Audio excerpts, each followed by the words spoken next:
গভীর রাতে গেছিলাম শ্রীকৃষ্ণ আর রাধারানীর রাসলীলা দেখতে, কিন্তু গিয়ে যা দেখছি সেটা আমি একদম এক্সপেক্ট করিনি। তখন বাজে রাত 1টা, আমি গিয়ে পড়েছিলাম অন্য এক দুনিয়ায়। হাই হ্যালো নমস্কার, আমি স্বর্ণালী। আমাদের এখানে চলছিল কীর্তন, আর আমি সেখানে শ্রীকৃষ্ণ আর রাধারানীর রাসলীলা দেখতে গেছিলাম শ্রীকৃষ্ণ ও রাধারানীর রাসলীলা। হঠাৎ তাকিয়ে দেখি পিছনে চেয়ারে মহাদেব বসে। আমি তো দেখে অবাক। তারপর দেখি মহাদেব আর শ্রীকৃষ্ণ একসাথে নাচ করছে। বাহ, কি অপূর্ব দৃশ্য! এবং ওনাদের চারিপাশ ঘিরে ভক্তরাও নাচে মেতে উঠেছে।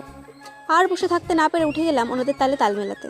আর আমাদের প্রভু মাতা পার্বতীকে এতটাই ভালোবাসেন যে সবার মধ্যে তিনি মাতা পার্বতীকেই দেখতে পাচ্ছেন।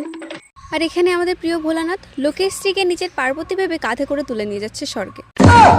ও বাবা, ওটা লোকের বউ। শেষে শ্রীকৃষ্ণ ও রাধারানী সখীদের সুন্দর রাসলীলা নৃত্য দেখলাম, খুব ভালো লাগলো।